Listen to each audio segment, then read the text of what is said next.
Okay, next up, I am so thrilled to have, as we know, our cops are under siege. I've been screaming it for years. They are handcuffed, they are being murdered, they are being harassed. How about buckets of water getting thrown on them? How about the riots in Brooklyn not too long ago, where they were spray painting the cops' cars? Why should these cops risk their lives for you and for me, and sacrifice their wives and their families, their moms and their dads, their sisters and their brothers, to protect a city run by a mayor and an administration that doesn't give a goddamn about them? So I have here for you tonight the founder of Blue Lives Matter. Round of applause for Joe and Patrice.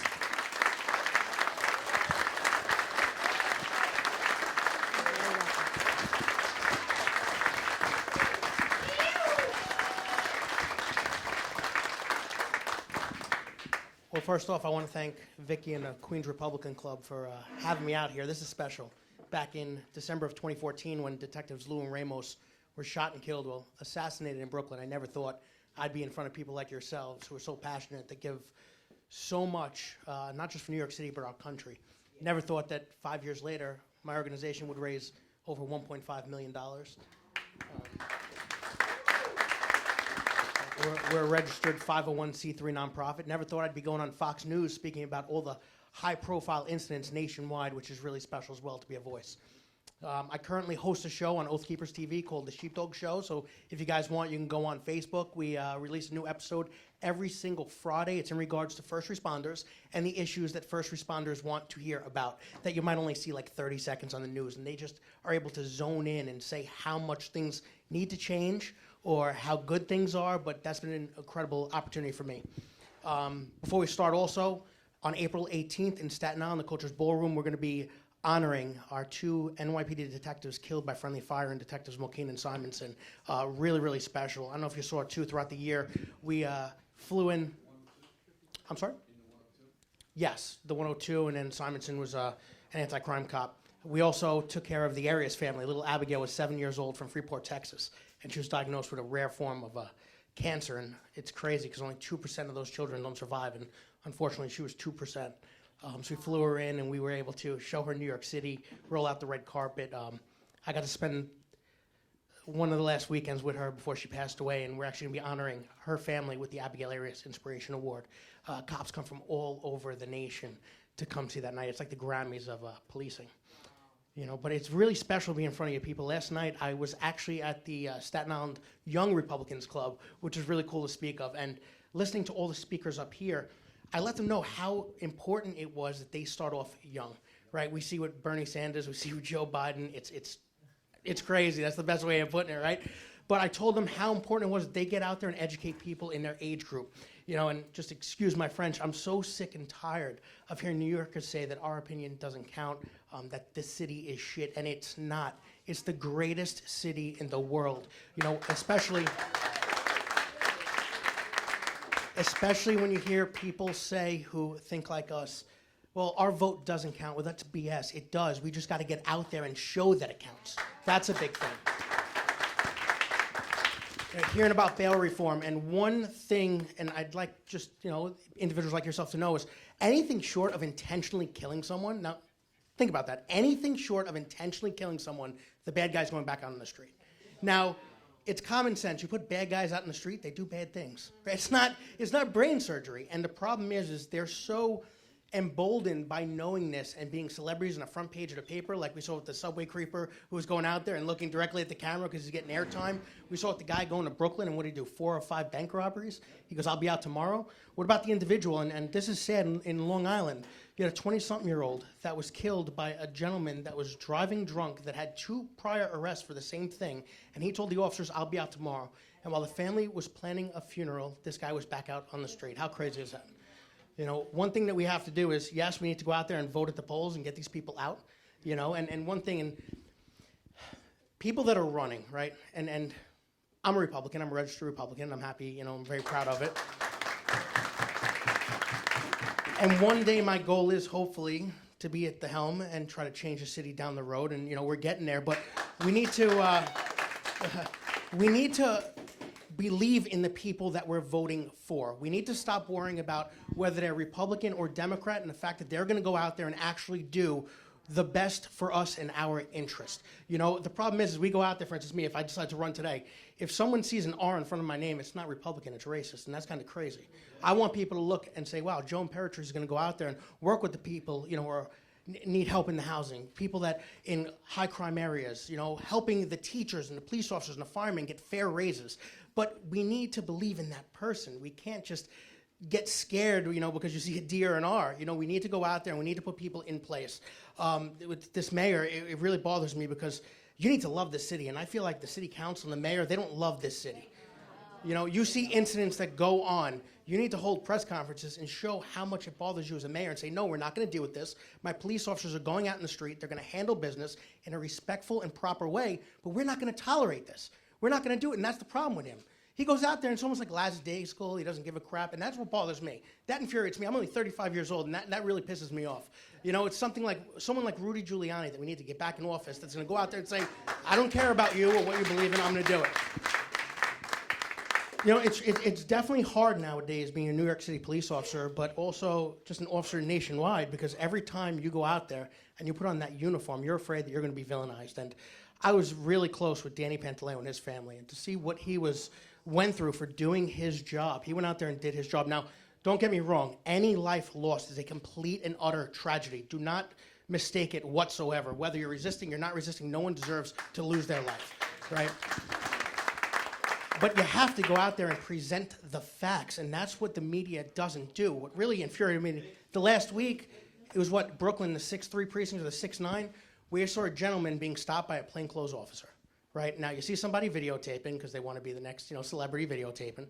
And then you see the cavalry come, and the video changes and then goes back, and suddenly there's a melee. And it's the cops that look like the bad guys. But the media is not telling you that there was just a shots fired that this individual was running from. A legitimate shot spotter that picked up shots fired, and somebody who possibly has a gun is being stopped by a police officer. That's their job. And then all of a sudden, he starts resisting. He wasn't just standing there saying, officer, no problem, I'll stand here and wait. Would have been a different story, but from the get-go, he starts, fighting and giving him lip, and all of a sudden, you see the officers on top of him. Now, if you watch the video closely, on top of that, not one of the officers was seen punching or kicking, but you see the guy resisting, so what do they have to do? They have to wrestle their cops. That's what happens. Cop work is not easy. It doesn't always look pretty, but it's our job to be the people that don't look like we're afraid, when sometimes we are, and get that guy off the street for the time being, because you take that person off the street, and guess what? Now you're not going to have the shots fired. You're not going to have the robbery, the burglary. And what really bothers me is you got Eric Adams over there, the borough president of Brooklyn, who was once a police officer, who goes out there and starts beating up the cops with his words and holding a press conference and having his arm around this gentleman. Now, if the cops really abused him and you want to pull an Al Sharpton, there wasn't a mark on this kid. You look, there's nothing. Because they didn't beat him up, but the media wants you to think that police officers are bad people. Now, officers go out there every day, and they're always going to do their job. But the fact of the matter is, it's a reactive police department. It's not proactive. Being a police officer, our job is to stop the crime so people in this room and our family members are not victims. But you have this city council and this mayor that's emboldened in your head that you may be the next headline. You might be the next story. You might lose your house, go to jail. And officers are going to step back. And that's not a way to live. Forget about the pay and all that stuff. I don't know if you guys saw recently on YouTube within the last month or so, it was either Queens or the Bronx. And people were giving it to him. People were giving it to the mayor in the town hall, right? You were one of them, right? And it's funny because there was a woman who was telling the mayor, listen, I'm scared. And he goes, don't believe the media. She goes, no, this isn't the media. I live there. I see it. and he was still, well, don't believe the media. You do. You say, okay, let's see how we fix that. There's no solution. And I don't know, listen, I know Nicole Miliatakis. I like her a lot, and this is the first time I'm saying this publicly, she was the best we had out of 8.9 million New Yorkers. Come on. There's people in this room that have more passion than the people running. And that's what's special.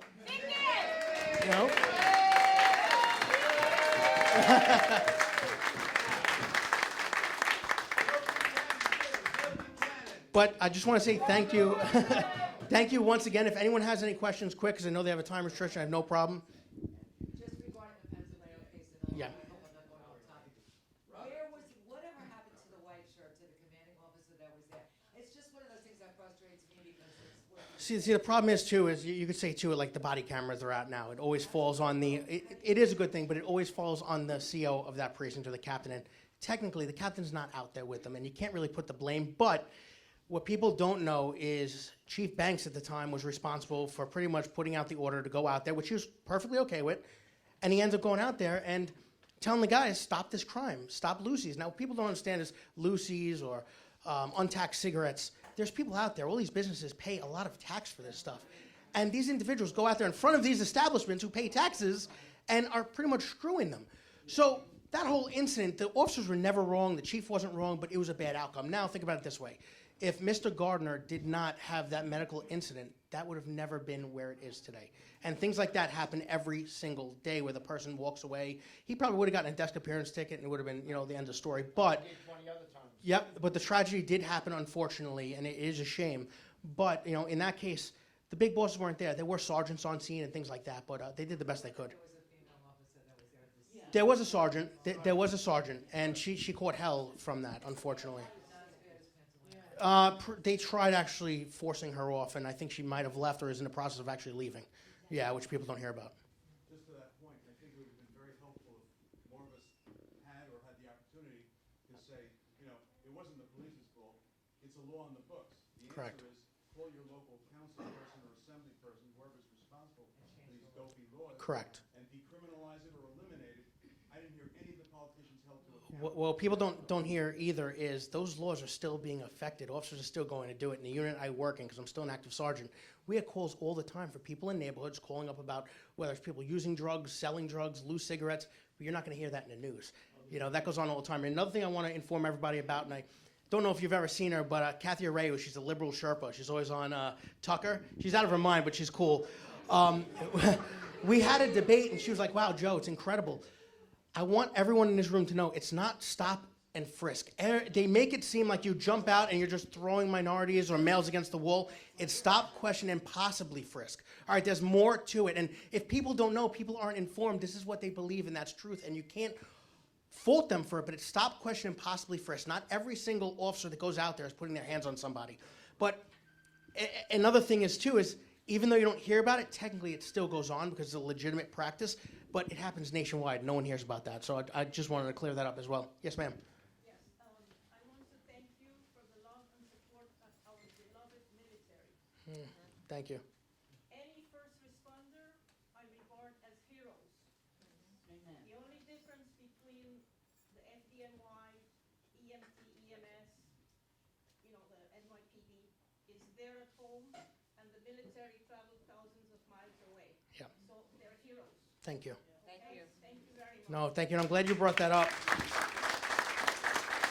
Other than the military and the police officers, I don't think there's another job where you leave your house every single night or day and say, I might not come home at the end of the day. So, just for everybody else, if you could just keep that in mind. Yep. Yes. Yes, sir.